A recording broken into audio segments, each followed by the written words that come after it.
There was a recent Wall Street Journal article around the idea of quiet quitting. That might give you pause. Quiet quitting. This is about at work, the idea of not giving it your all and backing off quietly to spend time the way you want to. We'll break that down a little bit, but the idea of quiet quitting is kind of going all over the internet right now. And while this may seem very timely, like this is relevant news right now, it's actually a very timeless topic. So even if you're listening to this 5, 10, 15 years into the future, it still has relevance. So let's play this out a little bit. In this episode, I want to talk about 4 things. First, number 1, what is quiet quitting? Number 2, what's the argument for it? Thirdly, what's the argument against it? And number 4, how this plays out. And we're going to look at some scenarios on how this actually works. So stick with us. One last thing, if Uncage Yourself is giving you value in your life, I'd sincerely appreciate it if you hopped on over to Apple Podcasts and Spotify and left a quick review. It helps keep this show going. It means the world to me. Thank you, my friend. All right, let's get on to quiet quitting. Growing up, society taught you to follow the script by choosing a career path and climbing the ladder. But for many people, this promise falls flat. Work suffocates them and life becomes painful. Here, you're trapped in what I call the corporate cage. Fortunately, there's a way out. You can take control of your corporate job and unlock a life of freedom. I call this living uncaged. Hi, this is your host, Matt Doan. I'm a coach, creator, and entrepreneur. Uncaging people is my mission because it's been my exact life journey. This show provides you the stories, principles, and tactics to make it happen. Welcome to Uncage Yourself.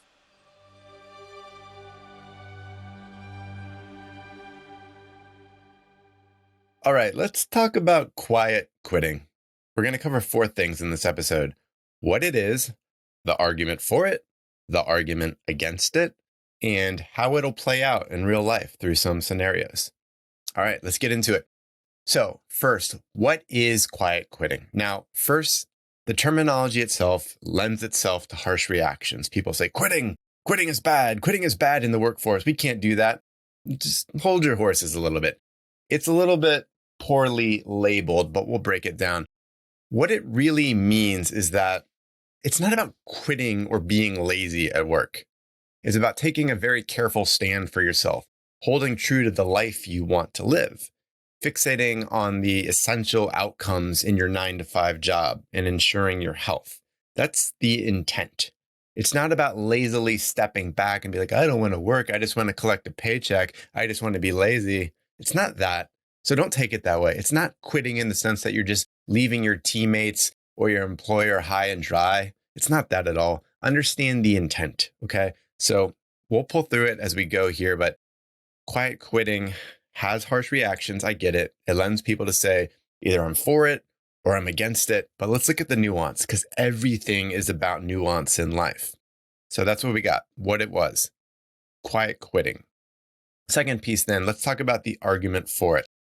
Now, first off, I'll say not that I used this language of quiet quitting, but I implemented this strategy for years while still in corporate.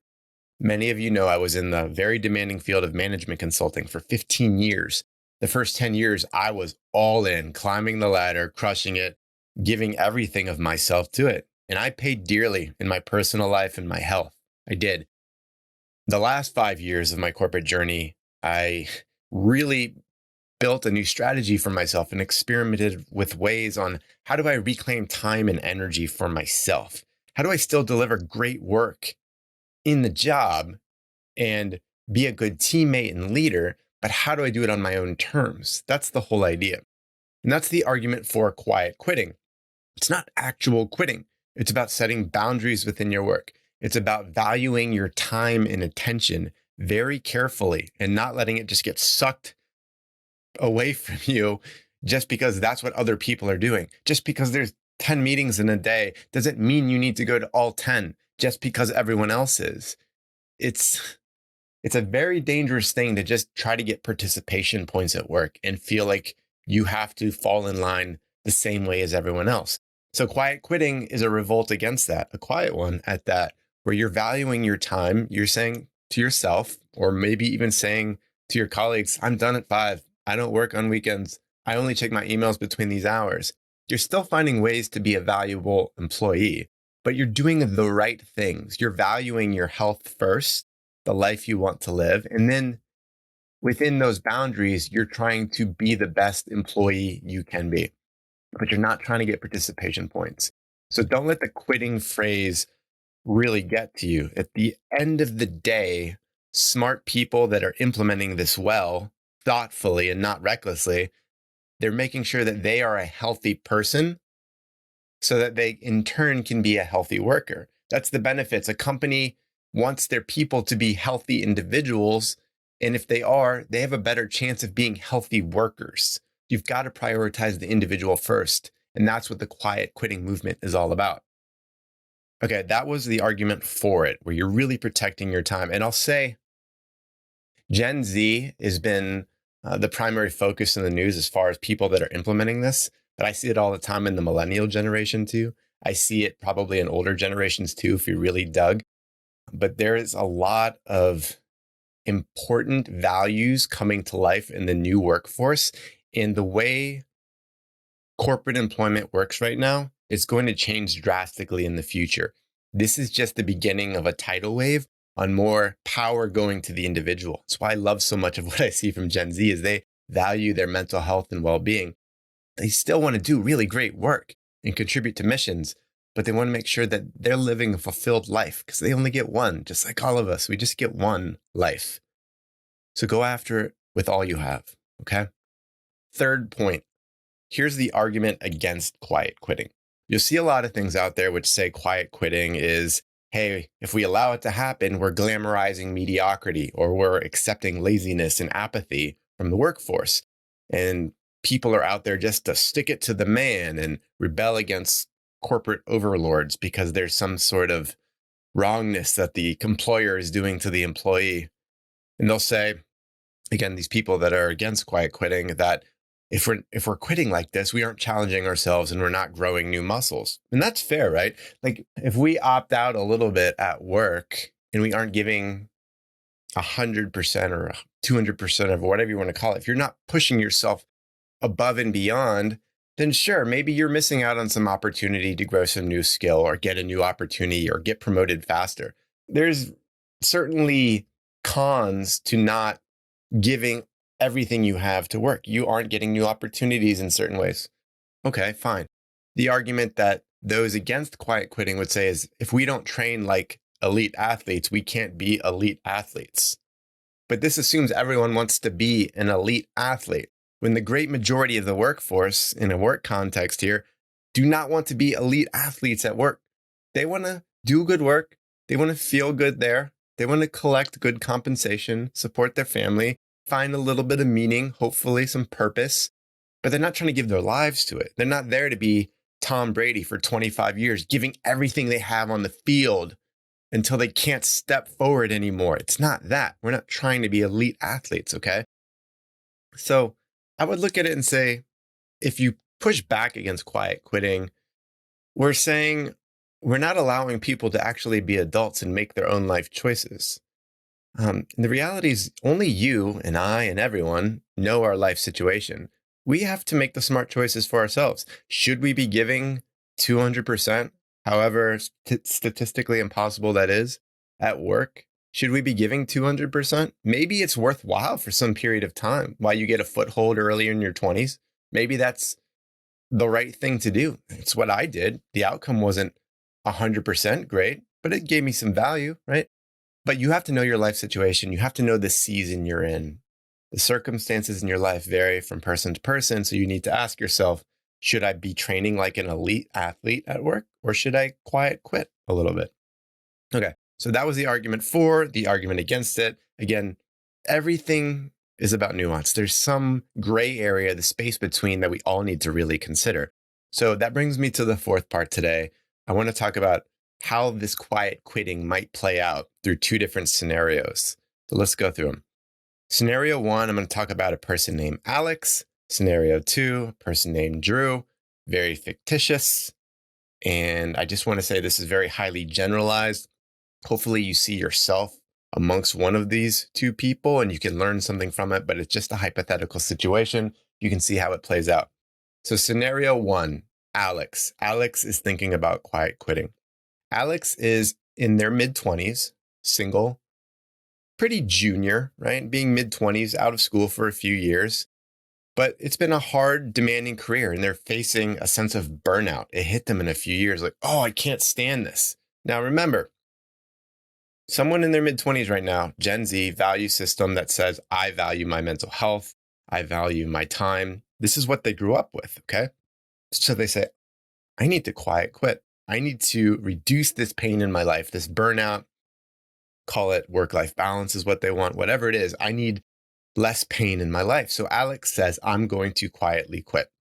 Now, the pros for doing this, where you create boundaries for yourself, you step out, you stop going to so many meetings, things like this, is that in that sense, you gain time freedom, more autonomy, control of how you're spending your time, maybe more energy. You restore something maybe you were missing, like your mental health. By quiet quitting, you can become healthier physically, mentally. You get to a better state. You know that's important, right? So there's pros to doing this.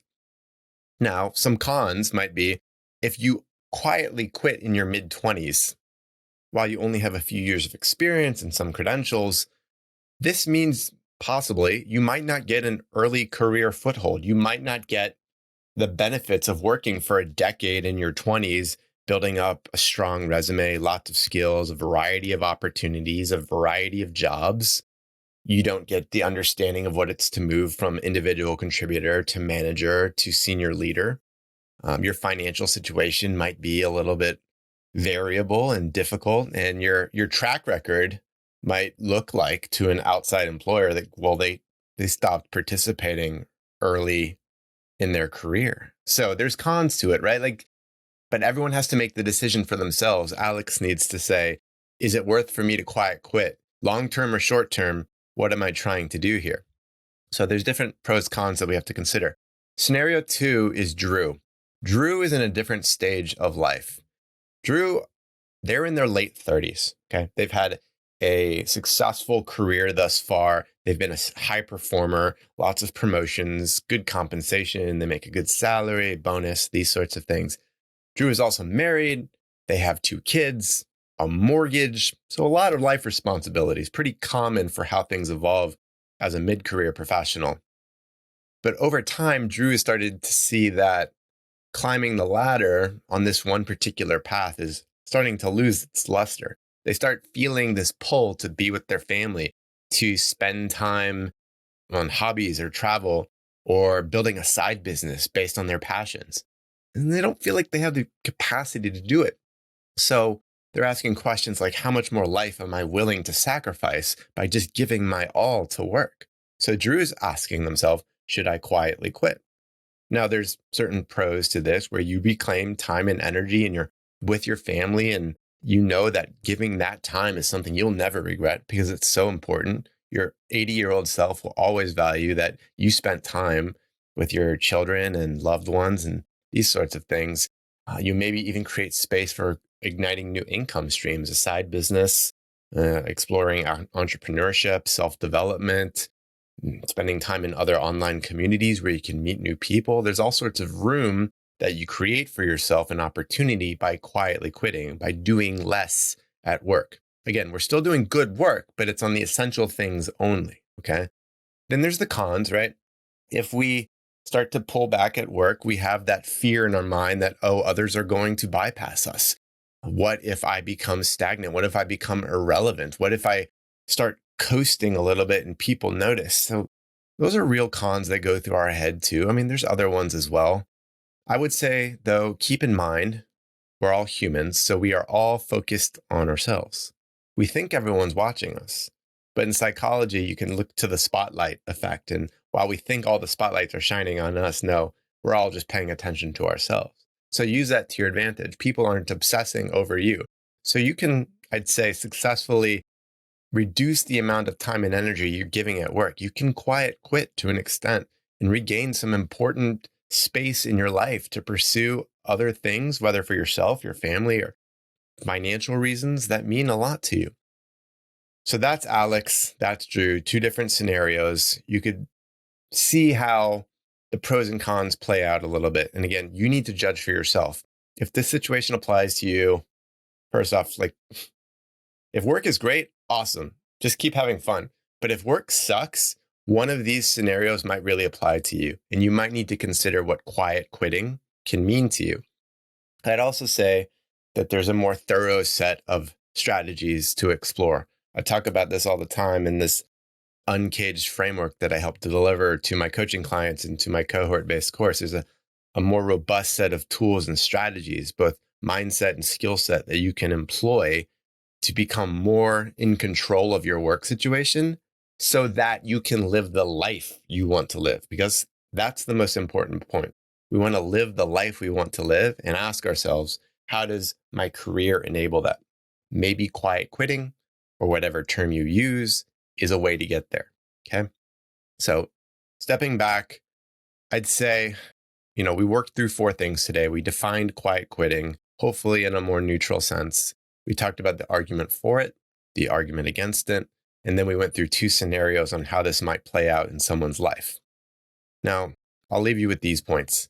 First is take the quiet quitting idea with a grain of salt. Do not harshly react one way or the other. You have to figure out what it means to you based on your life circumstances.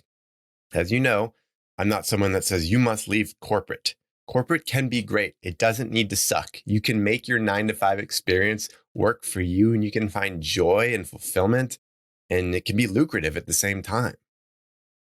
Hopefully, when you see this movement out there, employers will react and say, okay, people are really valuing their well-being more. How can we support them? How can we make healthy people so that they in turn can be healthy workers? You've got to make that call for yourself if you're in the right type of environment. If you're in a toxic work environment, maybe you need to consider a new spot. But if you see a reasonable work environment where you can be more autonomous, you can start to exert your own ideas in how you want to work, that's a place that's workable. You should consider it, right? But realize at the end of the day, quiet quitting or any way to make life more bearable at work, it's on you. No one's going to do it for you. No one's coming to save you, okay? And you also have to know your season, both in work and life. Sometimes we have to really push and plant new seeds and go hard, right? Just go crush it. And that makes sense sometimes. I was there. I'll probably be there again at some point in the near future. You'll have those sprints too, but sometimes you need to pull back. You need to just go at a slow jog. So you know your career and life season, know when it makes sense to quietly quit or whether to go really hard. That's on you, okay? Just know that you don't have to call it quiet quitting, but it's a tool in your toolbox. I hope you know that you can use it safely. You can use it for your gain, for the company's gain. It's not something to be ashamed of. You don't have to use that terminology. But if you choose to use it, you can create more harmony and joy in your life. And that's the point. You can create more harmony and more joy. The whole idea of an aligned life where work and life aren't so separate, but they feel more as one. And it's not so difficult anymore. You can do this without leaving the 9-to-5. This is living uncaged. We don't have to feel caged. We can quietly quit. We can opt out of things. We can do things on our own terms. I hope you see that it's entirely possible. So I'll leave you with that. Thanks so much for the time today. Appreciate you. We'll chat soon. Hey, Matt here. Thanks for listening to Uncage Yourself. For show notes and more content like this, head over to uncageyourself.fm. And if you liked what you heard, I'd appreciate you leaving a review on Apple Podcasts or Spotify. Until next time, be well, my friend.